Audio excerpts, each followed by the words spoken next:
What's up, guys? Welcome back to the Pestcast. Thanks for listening. I'm your host, Gabe, with Pest Patrol. In this podcast, we seek to discuss all things pest related, pest control related. We talk about products, best practices, sales, marketing, branding, content, all that sort of stuff. How to build your pest control business, how to keep your home safe from pests. So let's jump in here. Episode 3, we're discussing some non-toxic rodent control options, some measures you can take to avoid just tossing rodenticide out to kill rats. We're going to talk about some of the potential risks of rodenticide use, especially over a long period of time, and why here at Pest Patrol we choose to use non-toxic options the vast majority of time as far as we're able to. So first, let's talk about why non-toxic rodent control is an important part of an integrated pest management program.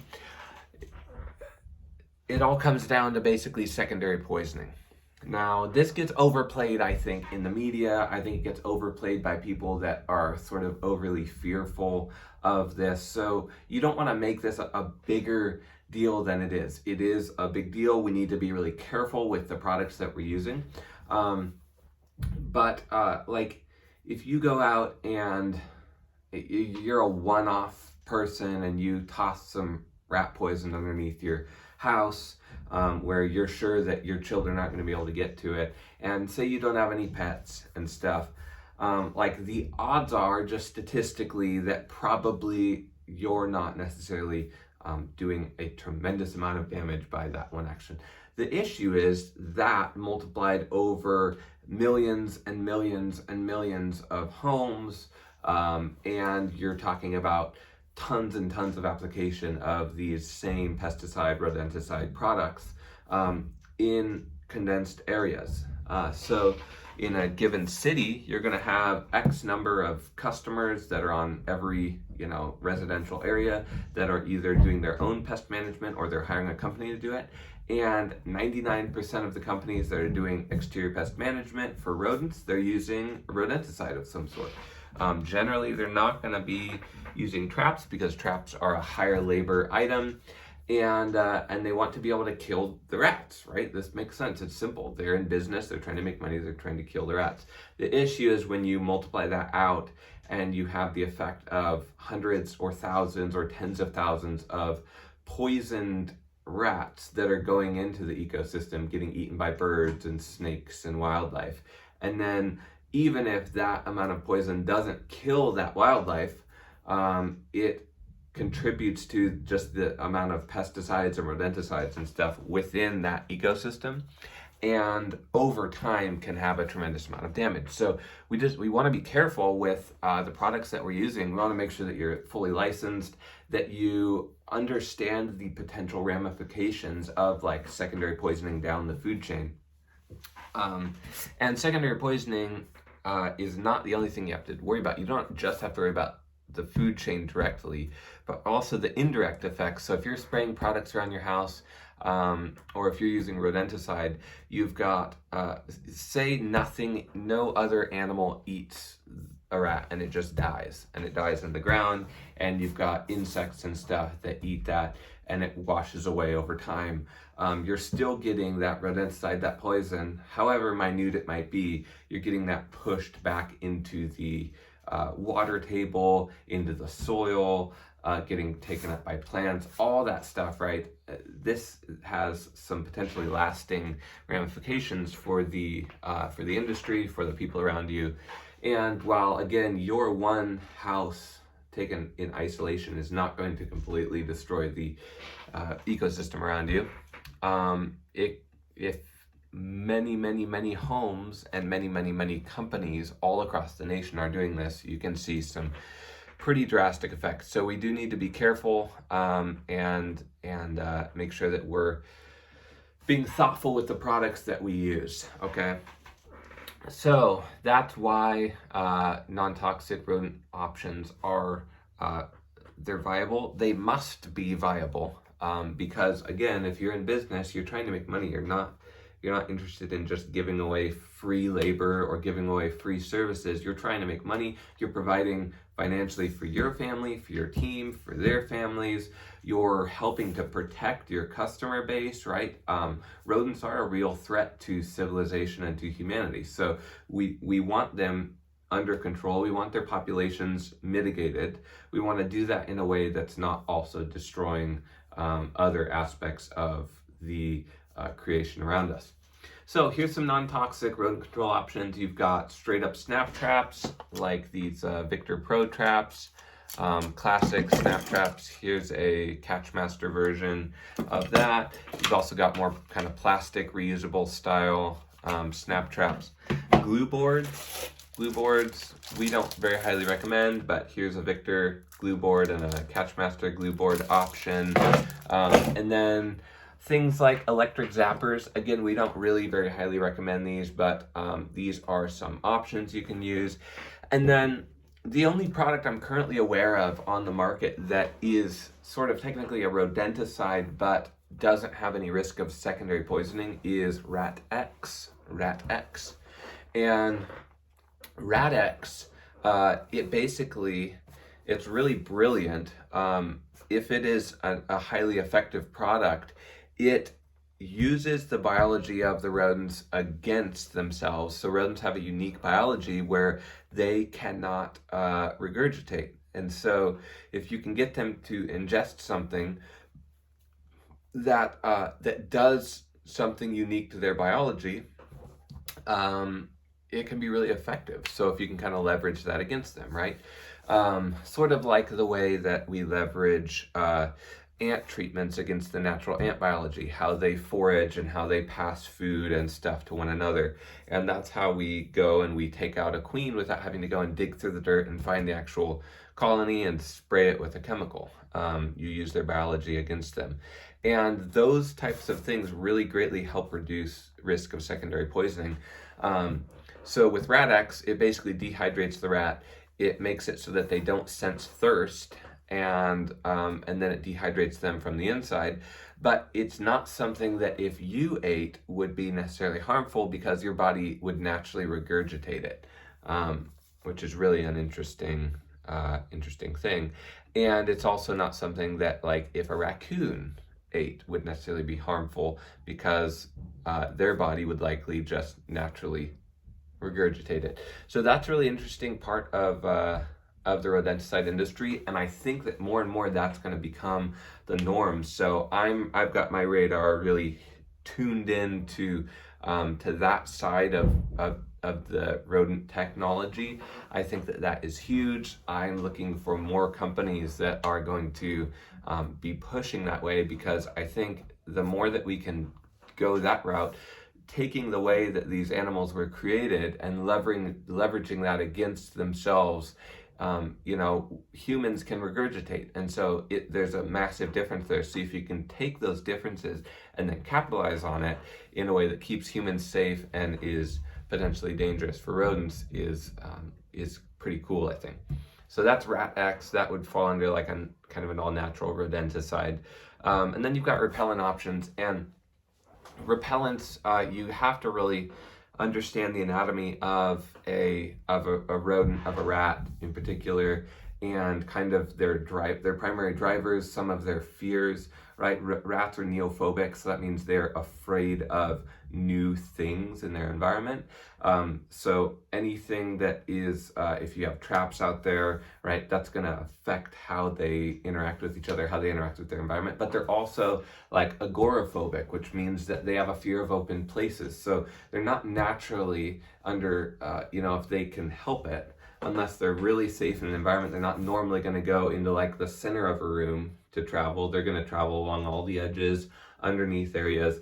Rodents like to have a good percentage of their body actually just covered, like touching other surfaces. So that's why they love squeezing through small areas and stuff. So with repellents, you have to keep in mind a couple things. Rats communicate via pheromone trails, positive and negative pheromone trails, okay? And so your question has to be this. Yes, in like a lab type setting, a repellent theoretically might work, right? If you spray one side of the lab down with peppermint and clove oil or whatever, is going to be repelling to this, or coyote urine, that type of thing, anything that's going to sort of naturally repel a rat away. If you do that in a lab setting, they're probably going to typically stay on this side, right? They're probably going to avoid the repellent. That makes sense. Fair enough. But the fact is, in an urban setting, especially in a city where they're already used to tons of factors that are not controllable, like in a lab, you have to make sure that you are accounting for that. So like if they've infested your crawl space and your crawl space is filled with rodent urine and dropping and nesting and all that type of stuff, and they have just pheromones everywhere throughout that crawl space, they've been in there, say, for a year, for 2 years, 5 years, 10 years. If you think that spraying some sort of an oil-based repellent around the outside of your house is going to solve the problem, or even necessarily that spraying down in the crawl space with it is going to solve the problem in a long-term way, you're clearly not understanding the anatomy and the habits of a rodent. So yeah, generally a rat is going to avoid an area if it's got those harsh smelling oils or chemicals that are new, whatever. But given the circumstance, if they have 5 years worth of pheromones that are telling their natural biology, this is safe, this is safe, this is safe, and then you have some peppermint oil down there, in my opinion, I think, my children are screaming upstairs. In my opinion, I think that the pheromone trails, the nesting, the urine, all of that stuff is giving them more signals that say this is a safe spot than your peppermint oil is, especially if all you're doing is just spraying like a foot around your foundation or whatever to just keep rodents away.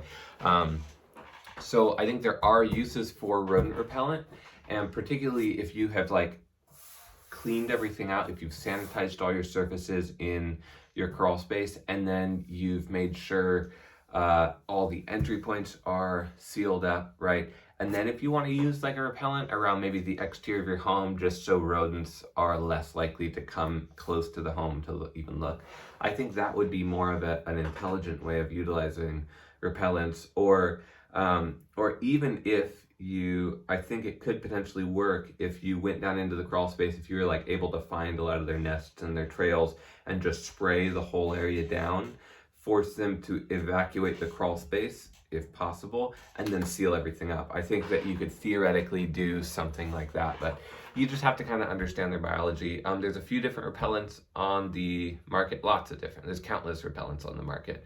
Most of them use an oil-based, and usually they're using things like cedarwood oil, cinnamon, peppermint oil, clove oil, cottonseed oil, some of those harsher, stronger oils they basically disorient the rodent. They kind of overwhelm their senses. It would be the equivalent of if you were flashing lights off and on, a strobe light in your workspace, and you'd start to get a headache and you'd start to feel overwhelmed, and it would just not be a pleasant place. So that's kind of generally, and then you can also get repellents that have like a predator urine in them, so fox urine. I know they make like coyote urine and all those types of things. So you can get those types that, again, naturally play on the instinctual biology of the rodents. They think a predator is around there, they're going to be less likely to go because they're smart. So Natureside Pest Management X2 is actually rated for repelling rats and mice and snakes, I think, which is really neat. So we will use Natureside to spray around where squirrels had previously made nests. If we've removed a squirrel nest, we'll spray around there to help prevent a reinfestation in that same area, because squirrels will use those areas and they'll chew along a house, and they'll try to chew their way in, and they will chew their way in. So that's oftentimes where we're using repellent. But again, we're not like just taking the nest and spraying the nest down with repellent. We're removing the nest, removing all the debris, taking as many of sort of the pheromones away as we can, and then we're spraying the area down. So So basically we're saying, hey, go make your nest somewhere else. This is no longer a safe, good place. And then the last non-toxic rodent control option for you is like fertility control. So there's, I know there's a powder version that you can get that you kind of mix in that's sort of a combination of herbs and stuff that basically makes them, the rodents, less likely to mate with each other. Don't know the efficacy of that. And then I know SenseTech just came out with, what's that called? SenseTech. SenseTech. Rodent fertility is it ContraPest? Yeah, ContraPest. So,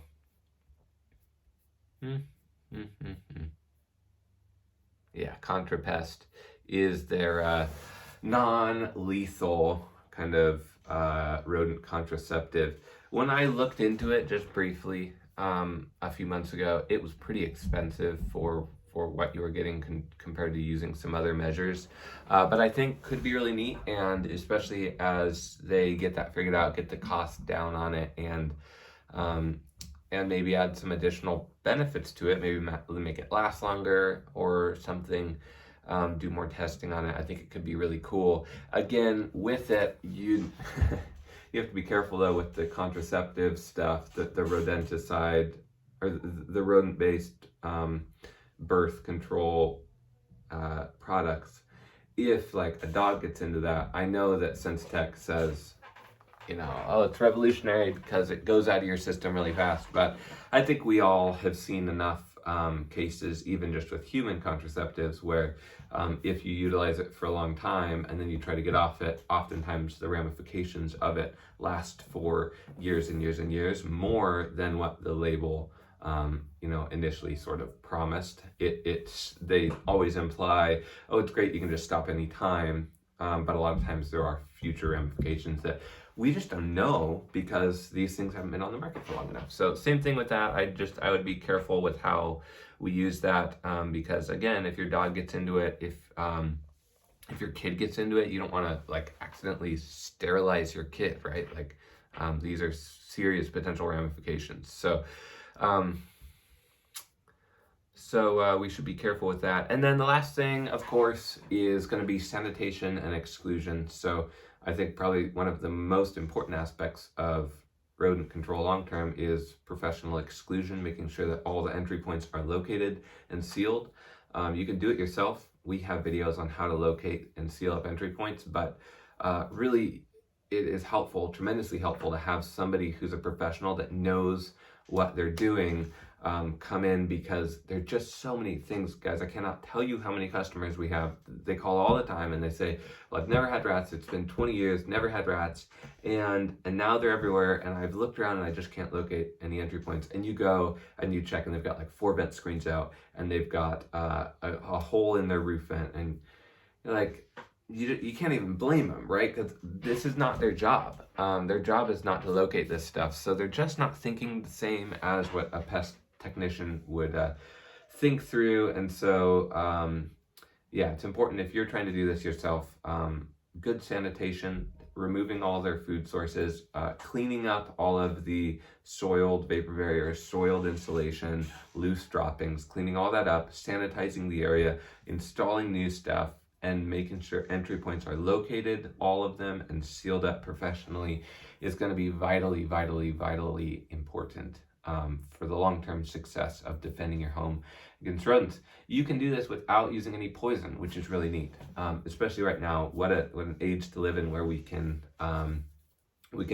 a diverse tool bag to be able to work within. So we generally recommend, if you're trying to clear out an infestation, that you're using snap traps of some sort, and then that you're locating and sealing entry points pretty early on in the process. We actually do it on our first visit out. And then that you're removing all soiled everything, again, just to get as much of the pheromone trails out of there as you can. You got to be honest that you're probably not going to get all of the pheromone trails removed. But if they have pheromone trails all over that vapor barrier and you remove all the vapor barrier, that's at least going to make it much, much, much better. So those are some non-toxic rodent control options for you guys. If you are a technician or a homeowner and this has been helpful, I am really glad. Our mission is really, we're trying to push products that are going to keep customers safe, that are going to allow them to be confident that they're pest free, but also confident that their home, their family, their pets, and those around them are kept completely safe. Because at the end of the day, if you rid somebody of their rats and then you give them cancer inadvertently, my question is, have you actually done them any good? So hope that's helpful to you guys. Episode 3 of the Pestcast in the books. Non-toxic rodent control options for you. If you have any questions, visit our website at pestpatrolpdx.com. You can also text us at 503-985-6523. Leave us a review if you've enjoyed this podcast and do all the things you're supposed to do with that. And as always, if you're watching this on YouTube, like and subscribe to our channel. We are trying to hit 1,000 YouTube subscribers by the end of the year 2022. So get on that, help us out, and go rock it.